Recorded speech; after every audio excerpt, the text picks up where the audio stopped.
चित्तौड़गढ़ जिला परिषद की बैठक में उस समय माहौल गर्मा गया जब विधायकों ने परिवहन विभाग की कार्यप्रणाली पर गंभीर सवाल उठाए। अवैध वसूली, भेदभाव और मानवाधिकार उल्लंघन के आरोप से लेकर वायरल वीडियो तक कई मुद्दों ने विभाग की साख को कटघरे में खड़ा कर दिया। आइए आपको ले चलते हैं इस अहम बैठक की खास रिपोर्ट में। चित्तौड़गढ़ जिला परिषद की साधारण सभा की बैठक में आज वो तस्वीर सामने आई है जो सिस्टम की खामियों को बयां करती है।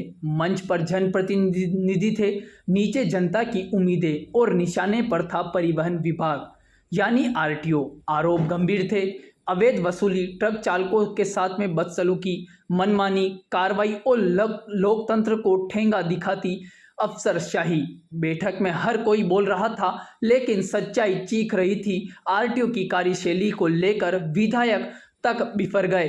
निरीक्षकों पर जबरन वसूली और फ्लाइंग स्क्वाड की धमकियों के आरोप लगे। क्या यही है सरकारी तंत्र जो जनता को संरक्षण नहीं उत्पीड़न देता है? निम्बाहेड़ा विधायक श्रीचंद कृपलानी ने कहा कि बाहरी ओवरलोड गाड़ियां बेधड़क निकल जाती है लेकिन स्थानीय गाड़ियां पकड़ी जाती है। सवाल यह है कि भेदभाव किसके इशारे पर हो रहा है और क्या विधायक खुद अपने असहाय हैं कि केवल शिकायत तक सीमित रह गए हैं?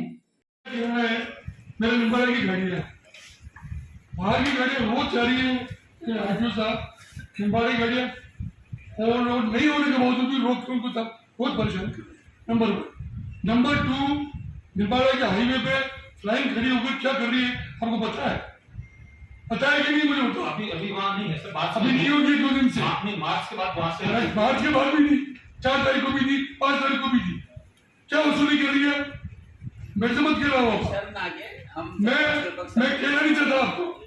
हर चीज में सही है तो मैं गलत क्या है? ये झूठ बोल रहे हैं सब लोग। नहीं सर, हर चीज तो उसका रास्ता क्या? सरकार जवाब, मैं कभी गुस्सा नहीं करता हूँ लेकिन आप हर चीज पे करो ये भी सही है, हर ये भी सही है, ये भी सही है, ये भी सही है, तो मुझे जेल लगा मैं सर की बात सब सही है। इसको बात को एंडोर्स करके नहीं, ये बदला नहीं कह रहे थे। किसी का चालान बढ़ गया तो परेशान होता है, क्या कर सकते?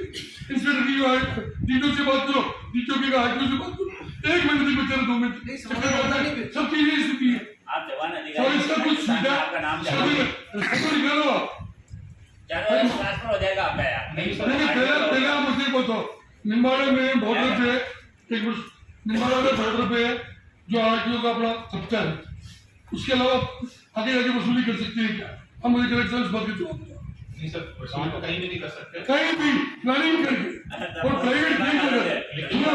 अरे प्राइवेट गेम कर रहे हैं, प्राइवेट लोग गेम वसूल कर रहे हैं। आज की तारीख में सर मेरे 1.5 महीना उम्र जाने के बाद सर चेकिंग होगी क्योंकि वहां से अभी सर करता है, आप पता करो अभी भी करो सर। नहीं, उसके बाद मार्च में हमने जरूर टोल पे लगाया था कि अभी खड़े में रास्ते पे किया, हमेशा रहते ना, अभी नहीं किया तो सर कहीं पे रहेंगे।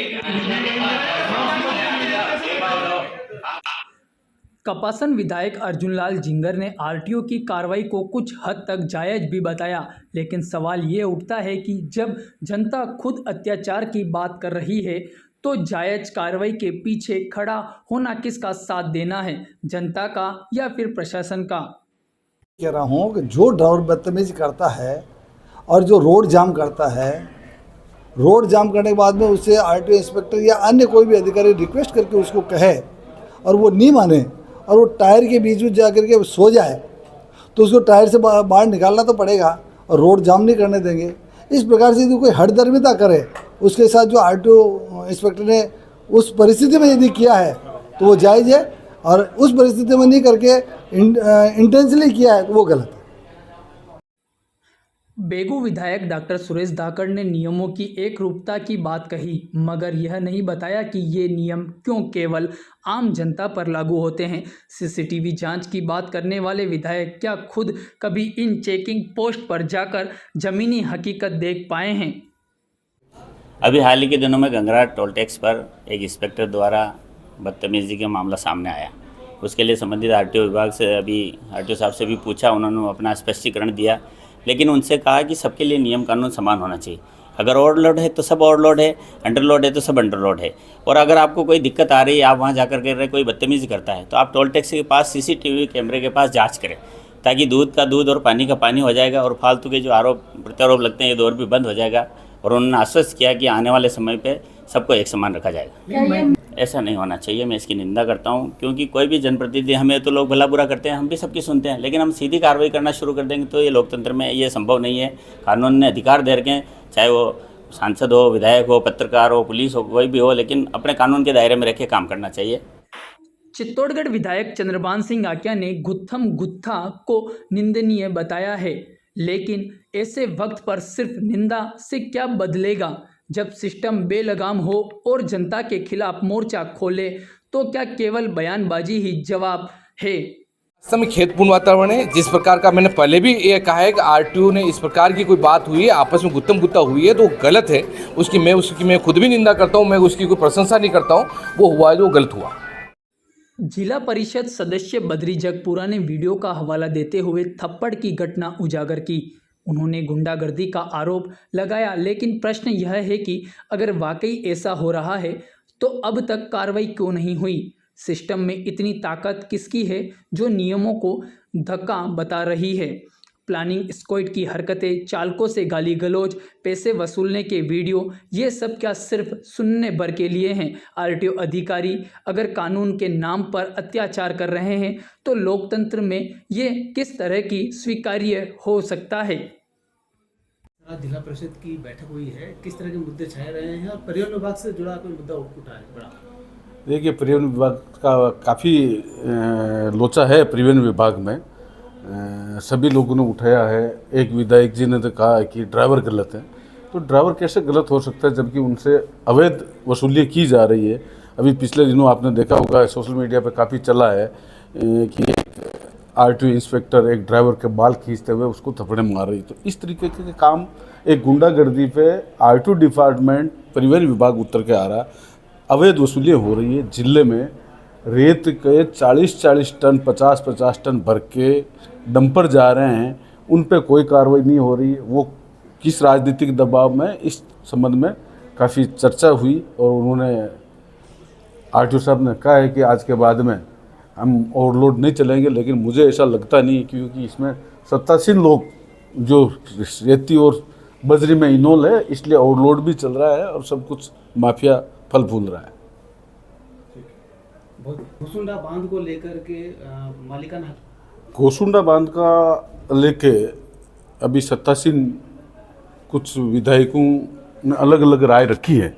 उनका ये कहना है कि घोसुंडा डैम पे मालिकाना हक हिंदुस्तान जिंक का नहीं है, राजस्थान सरकार का है। मेरा निजी मत ये मानता हूँ कि इस घोसुंडा डैम एक हिंदुस्तान जिंक के साथ में अटैचमेंट है। हिंदुस्तान जिंक का जब ये 2003 में बीजेपी गवर्नमेंट ने इसको, हिंदुस्तान जिंक को प्राइवेट सेक्टर में बेचा था तो उस बॉन्ड पे जब बेचने का, आज भी इस पे हिंदुस्तान जिंक में 30% गवर्नमेंट का हिस्सा है। तो वैसे तो राजस्थान सरकार के अधीन नहीं है, 30% हिस्सा इसका केंद्र सरकार में है। और ये एक पीएसयू कंपनी थी, पब्लिक सेक्टर कंपनी थी, और पब्लिक सेक्टर कंपनी में भारत सरकार इन्वॉल्व थी और भारत सरकार का ही हिंदुस्तान जिंक था।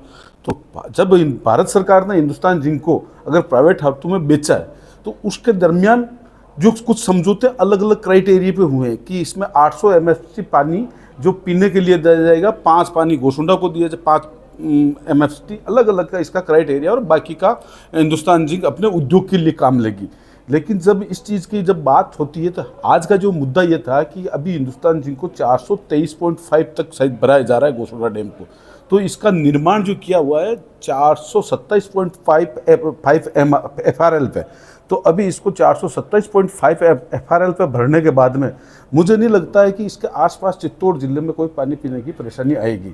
तो हिंदुस्तान जिंक से भी इसमें बात हुई, वो भी पैसे देने के लिए तैयार है और किसान भी ज़मीन हैंड ओवर करने, प्रशासन और सरकार मिलकर थोड़ा इसमें कदम उठाए और लोगों को पानी उपलब्ध कराने का काम कर। रही बात मालिकाना हक की, ये मालिकाना हक तो जब उस समय बीजेपी गवर्नमेंट केंद्र में थी, उन्होंने बेचा, तो मैं बीजेपी के नेताओं से पूछना चाहता हूँ कि आपने क्या क्या बेचा है, तो वो हमें सार्वजनिक करिए, हमें भी पता चले कि आपने बांध भी बेचा है, चित्तौड़ को भी बेच दिया।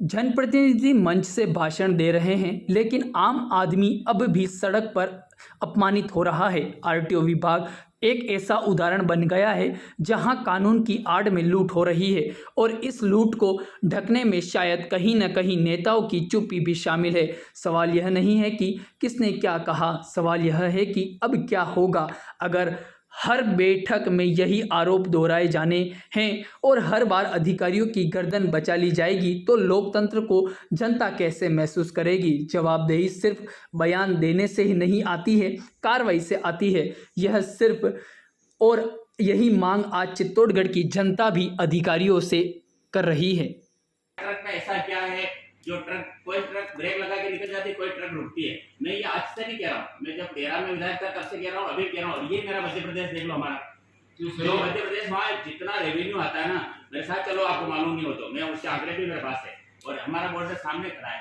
तो वहाँ सरकार बन गई, एजेंसी लग गई, 4 लोग वसूली करते हैं।